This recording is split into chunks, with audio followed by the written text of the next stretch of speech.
Bonjour, je m'appelle Sylvette et je vous souhaite la bienvenue sur ma chaîne consacrée aux loisirs créatifs.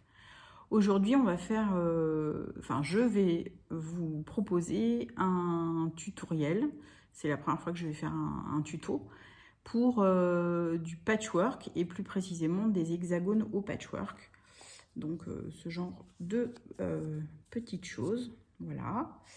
Et on va aller jusqu'à apprendre à faire des fleurs de manière à pouvoir faire plein d'objets, que ça aille du grand projet, un couvre-lit ou un jeté de canapé, que ça aille à une petite pochette. Ça vous ouvre tout un tas d'horizons. De même que, en fait, ce tuto va vous permettre d'apprendre la méthode donc English Paper Piecing. Et cette méthode, en fait, va vous permettre de faire autre chose que des hexagones. Donc, vous pouvez faire des choses même très sophistiquées. Je vais essayer de faire un tutoriel un peu complet. C'est-à-dire que je vais vraiment partir de A à Z.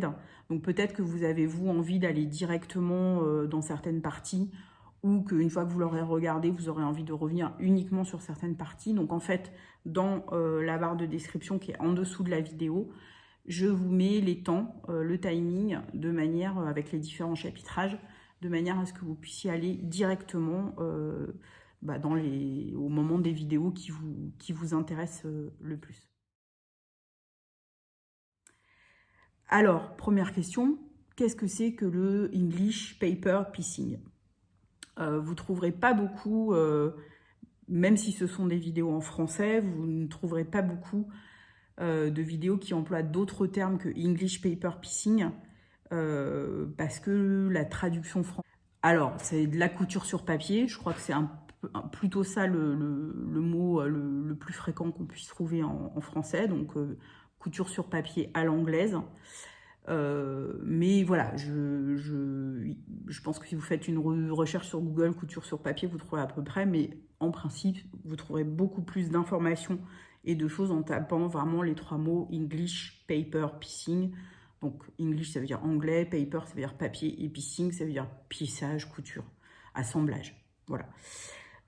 Donc littéralement, ça veut dire ça.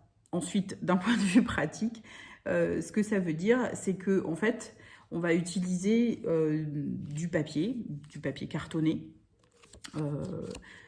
de manière à réussir à faire des coutures. L'objectif est de faire des coutures avec de formes qui sont peut-être un petit peu compliquées, qui seraient un peu compliquées à coudre à la machine. Globalement, l'idée, c'est quand même de pouvoir assembler des pièces qui ont des formes et ou des tailles vraiment petites, et qui serait difficile à assembler autrement, et de conserver donc un côté solide, en fait, le carton donnant une solidité, une structure à la forme que vous recherchez, de manière ensuite à pouvoir coudre vos pièces avec des angles et des précisions quasiment parfaites. C'est ce qui vous permet après, quand vous avez une fleur, vraiment d'avoir des coutures vraiment au millimètre près. Donc c'est ça l'idée de s'aider de ces petits morceaux de papier. Donc voilà, c'est ça le English Paper Piecing. Alors, pour réaliser ces petits hexagones et ces fleurs en patchwork en English Paper Piecing, le matériel nécessaire. Tout d'abord, il va vous falloir du papier cartonné. Vous pouvez acheter des hexagones dans le commerce directement. Alors, il faut savoir que la taille qu'on va vous donner, c'est la taille ici. Donc, par exemple, ici, ce petit hexagone-là, donc ce sur quoi moi je travaille, ils font 1 inch de côté. Donc, c'est ce côté-là qu'on va vous donner. Hein. C'est pas ça, la taille qu'on va vous donner, ne vous trompez pas. C'est ça ce qu'on va vous donner si vous achetez donc des hexagones comme ça tout fait. On va vous donner souvent la taille en inch, parce que donc le patchwork, le quilting, c'est quand même une activité, enfin c'est quand même d'origine majoritairement anglo-saxonne. Il est très facile de traduire des inches en centimètres, il y a plein d'applications et sur internet c'est facile. Vous pouvez également vous procurez des feuilles de papier. Je recommande du papier cartonné un petit peu plus épais. Vous voyez ici l'épaisseur du carton, ça c'est l'idéal. Voilà, et vous pouvez également utiliser des récupérations de papier. J'utilise en fait ces feuilles qui sont un petit peu cartonnées, un tout petit peu moins que les hexagones, mais qui sont un petit peu cartonnées. L'idée, c'est de vous dire aussi que dans le matériel de patchwork, il y a à la fois, on peut tout commander, il y a à la fois énormément de choses qui sont toutes préparées et toutes faites, moyennant donc un achat. Mais le patchwork, l'esprit du patchwork, c'est aussi de la récup, quoi. Que ce soit du tissu, mais aussi du matériel que vous pouvez utiliser. Donc voilà, je vous recommande aussi des méthodes pour faire à la maison avec ce que vous avez sous la main. Je vous dis que c'est mieux du papier cartonné, mais je sais qu'il y a aussi des gens qui font avec du papier A4 tout simple, des feuilles de papier, n'importe quoi, ce que vous pouvez récupérer. Quand vous recevez des pubs, vous savez, avec des papiers qui sont un petit peu épais, au lieu de les jeter ou de les mettre au recyclage, ben, vous pouvez très bien aussi les utiliser. Après, pour commencer le patchwork, je trouve que d'avoir un papier qui est un petit peu, quand même, qui a une petite épaisseur, qui est quand même un peu solide, ça aide, tout à l'heure vous verrez, ça aide quand on fait les petits hexagones. Mais voilà, je connais aussi, j'ai une amie débutante complètement, elle a eu envie de faire ça chez elle d'un coup, elle a pris du papier A4 normal qu'elle avait et ça a très bien fonctionné. Ça dépend aussi de l'ampleur du projet que vous voulez faire. Si vous voulez faire juste quelques petits hexagones, quelques fleurs, c'est très bien. Après, si vous vous lancez dans quelque chose de peut-être plus important, bon, c'est comme tout, ça peut être agréable d'avoir un matériel plus approprié. Mais voilà, en tout cas, sachez que vous pouvez faire ça avec de la récup. Alors ensuite, vous pouvez faire donc vos pièces cartonnées vous-même. Il y a plusieurs méthodes. Il y a les machines de découpe, par exemple. Moi, j'en ai une. Je vous montre pendant que je vous en parle. Donc, il y a des machines de découpe comme ça. Ça peut valoir le coup si vous voulez faire une grande pièce, voire plusieurs grandes pièces dans votre vie. Vous avez aussi évidemment le moyen de faire à la maison. Donc, soit en achetant des gabarits déjà faits en plastique. Donc, je vous recommande d'avoir des gabarits qui soient un plastique assez épais. Et là, avec le cutter rotatif ou en traçant, voilà, vous pouvez faire vos pièces cartonnées. Et puis sinon, vous pouvez encore une fois utiliser la méthode je fais tout à la maison. Vous prenez un carton, du vrai carton là pour le coup, vous faites votre gabarit vous-même à la taille que vous souhaitez et à partir de là, vous vous découpez des tas de petits hexagones. Et il y a encore une troisième solution, c'est que sur Internet, vous tapez gabarit, hexagone, patchwork à imprimer et là, vous allez trouver tout un tas de feuilles A4 où vous n'aurez plus que de PDF, où vous n'aurez plus qu'à imprimer. Ensuite, vous aurez besoin évidemment de tissus. Donc ça, vous allez choisir des chutes de tissus, des tissus. La base du patchwork, le quilt, c'était quand même d'utiliser les tissus qui allaient se perdre, par exemple les draps usagés, les robes usagées, les vêtements usagés, et vraiment de rien jeter parce qu'on était très pauvres et de se faire des couvertures avec. Hein. C'est quand même ça le patchwork. Donc voilà, pour vous donner l'idée. Après, vous pouvez évidemment acheter des morceaux de tissu spécifiques patchwork ou récupérer à droite à gauche des bouts de tissu. C'est vraiment aussi là dans l'esprit scrap, dans l'esprit récupération. Donc une fois que vous avez votre tissu, après il vous faut des choses vraiment très simples. Il vous faut du fil. Alors je vous montre 2 bobines. Pourquoi? Parce que j'utilise un premier fil, donc qui est celui-ci là, le rose fluo, qui en fait a un fil très peu cher, qui est un fil à bâti, parce que c'est vraiment pour assembler vraiment la forme avec le carton. Donc il n'est pas nécessaire qu'il soit super solide. Par contre, après, pour faire vos fleurs et assembler les hexagones les uns avec les autres, il vous faudra un fil plus solide. Donc là, moi, c'est un fil qui est spécial patchwork à la main, end quilting, et il est assez, vous voyez, il est assez solide.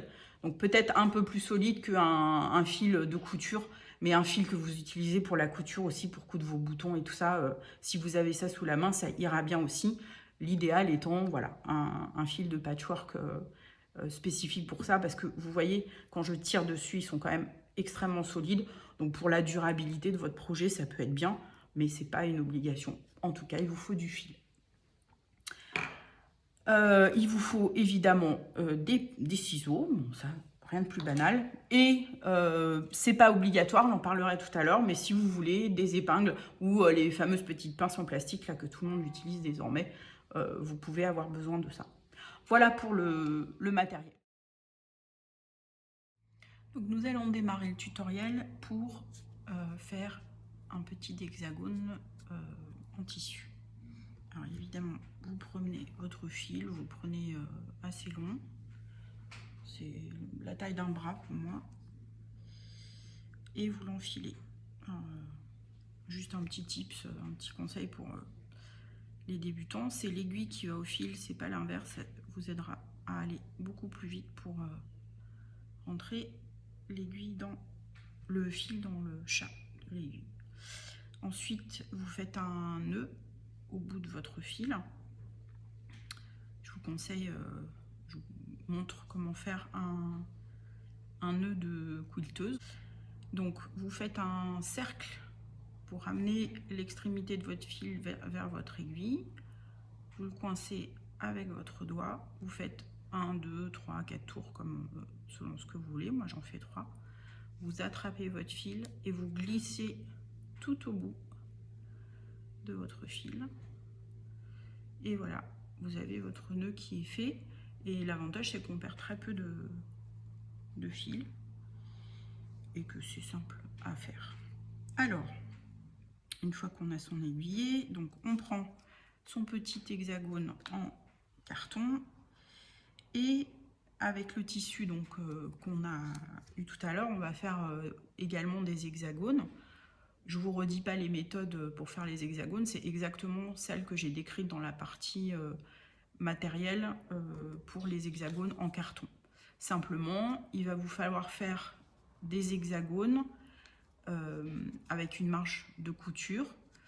Et cette marge de couture, traditionnellement, elle est de à peu près 0,5 cm, un quart d'inch.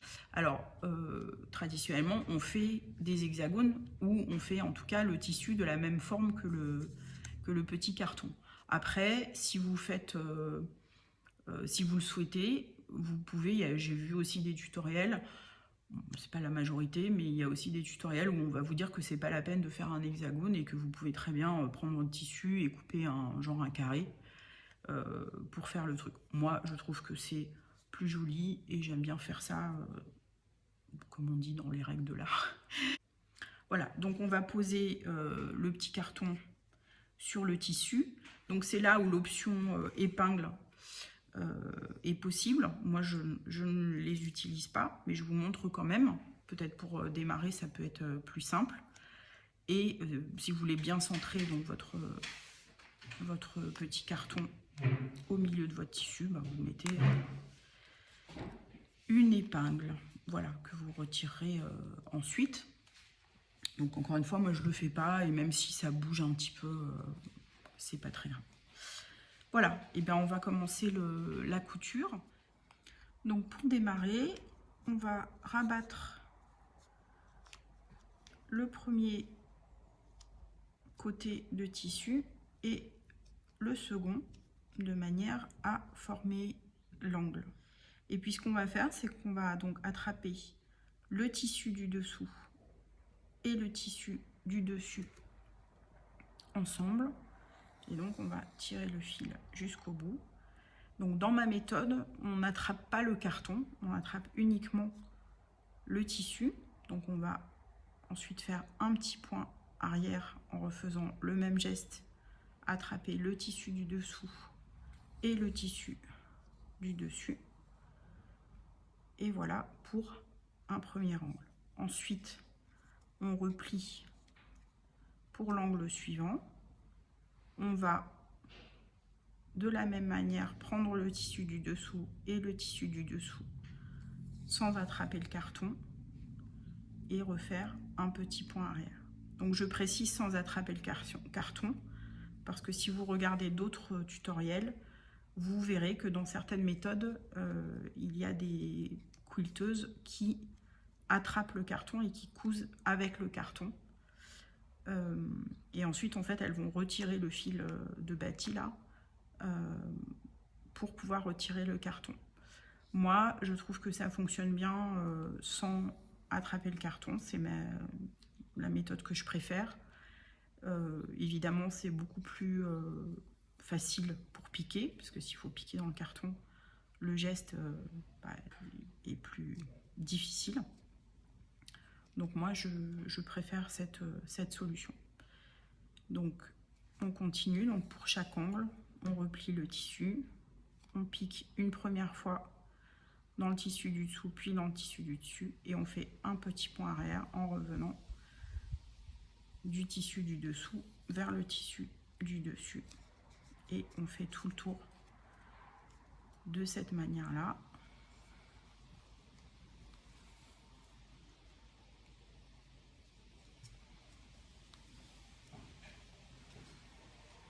Ça, c'est quelque chose que je trouve vraiment très agréable à faire.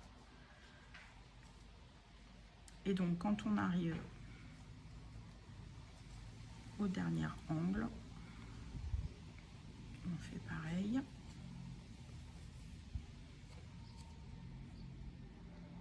Sauf que là, quand on va repiquer pour le petit point arrière, on va le fermer avec un petit nœud en passant dans la boucle. Voilà, on peut retirer l'épingle si on l'a utilisé.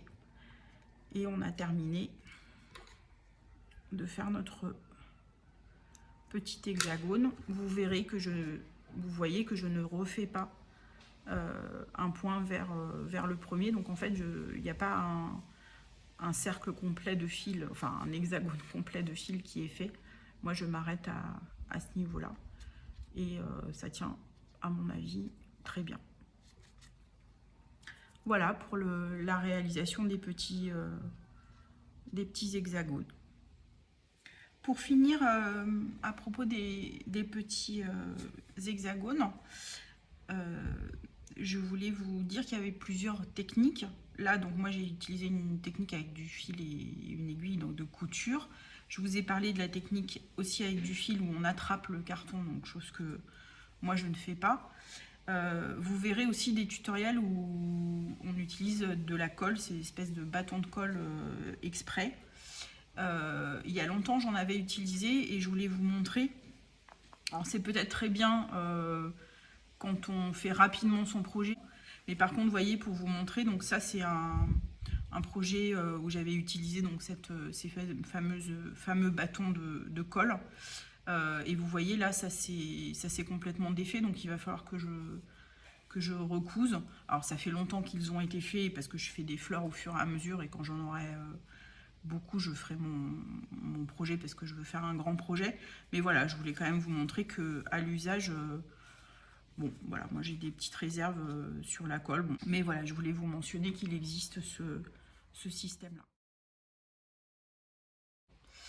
Voilà, après, quand on a fait plein de petits hexagones, et ben on peut passer donc à la confection des petites fleurs. Donc pour faire ces petites fleurs, il va vous falloir 7 hexagones. On reprend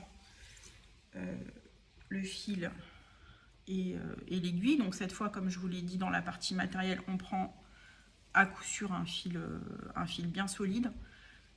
Alors que celui avec lequel on a bâti les petits hexagones peut être un fil de moins bonne qualité, c'est pas très grave.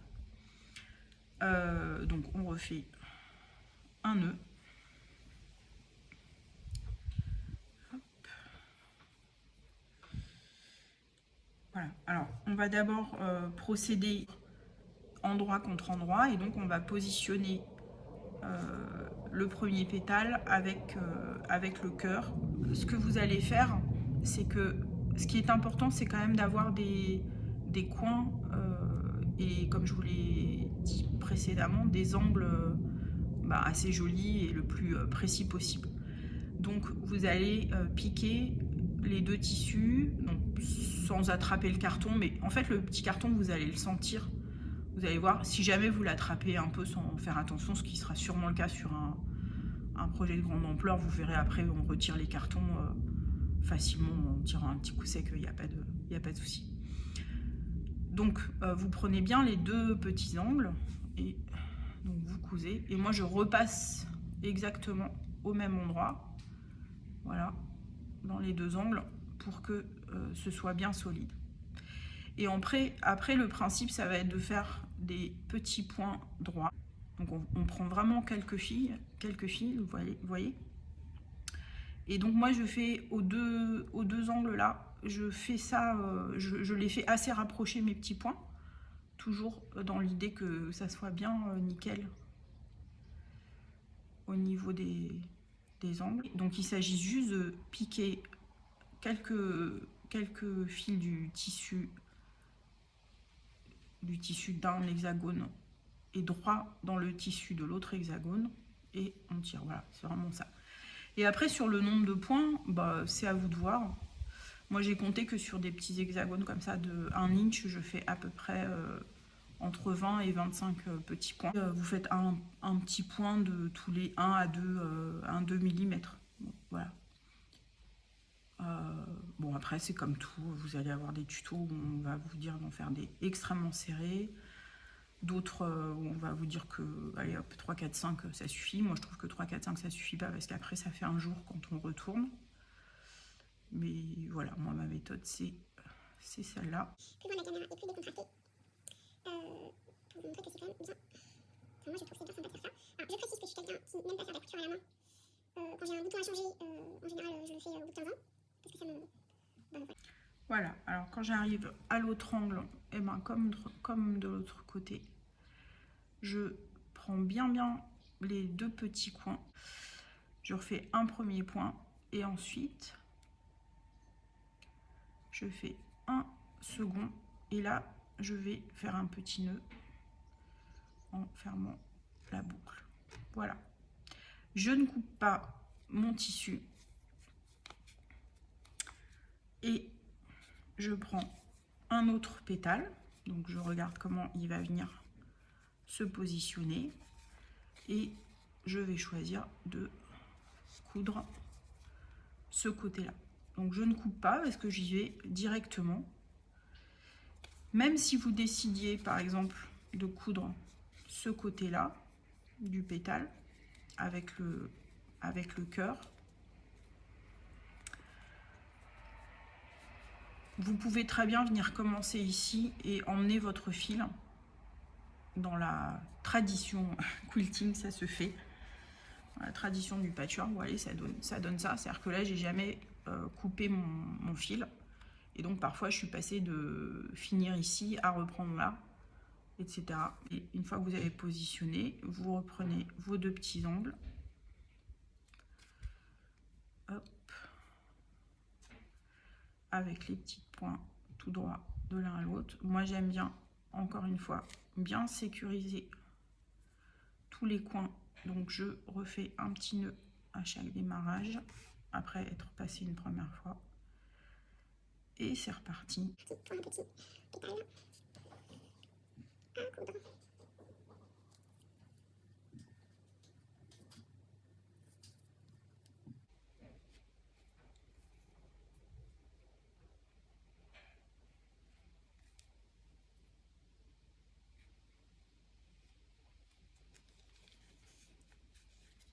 Voilà. Et ensuite, ce que va vous permettre le papier, c'est que vous voyez, vous avez cette couture-là à faire. Ah, donc le papier, ça va vous permettre de bien plier de manière assez rigide l'hexagone là qui en gros gêne. Et ça va être comme ça pendant tout le processus, de manière à refaire la couture suivante et la faire de manière bien précise puisque ça donne une solidité. Du coup, votre tissu ne gondole pas, ne bouge pas et vous avez bien vos angles et vos deux tissus qui sont précisément mis l'un à côté de l'autre. Donc vous voyez, ça, là on est dans la situation dont je parlais tout à l'heure. J'ai pas coupé mon fil et je laisse courir ici pour continuer ma couture suivante. Par contre, donc j'aime bien faire mon petit nœud. Et voilà, et vous continuez jusqu'à ce que vous ayez la petite fleur. Je m'arrête là pour le tuto, mais vous voyez, donc vous aurez ça. Et puis après, ben, vous viendrez voilà, faire ce pétale-là, le coudre des deux côtés, ce pétale-là, etc. Alors, quand est-ce qu'on enlève les petits cartons? Il y a évidemment plusieurs écoles. La manière traditionnelle et ce qu'on trouve le plus fréquemment, c'est qu'on peut enlever et donc récupérer son carton dès qu'un hexagone est complètement entouré par d'autres cartons. Parce que l'idée, c'est que ce carton-là ne, entre guillemets, servira plus à rien, puisque il sert pour aider à la couture et que donc, comme on ne va plus coudre d'autres hexagones autour de ce cœur de fleur, bah, on peut enlever et donc récupérer et réutiliser le petit carton. Ça, c'est une méthode. Et puis, je regarde très fréquemment un podcast qui s'appelle The Last Homely House, qui est fait par une femme qui est en Angleterre et qui fait beaucoup de patchwork et beaucoup de English paper piecing. Et elle fait des grandes pièces avec des hexagones. Et notamment, elle conseille de ne pas enlever, et elle préfère ne pas enlever les cartons jusqu'au bout. Décider de suivre son conseil, parce qu'elle dit que ça conserve de la solidité, de la rigidité au projet, et qu'après, quand on assemble le tout, le tissu reste dans la même tension, c'est un peu comme la laine, le tissu reste dans la même tension en fait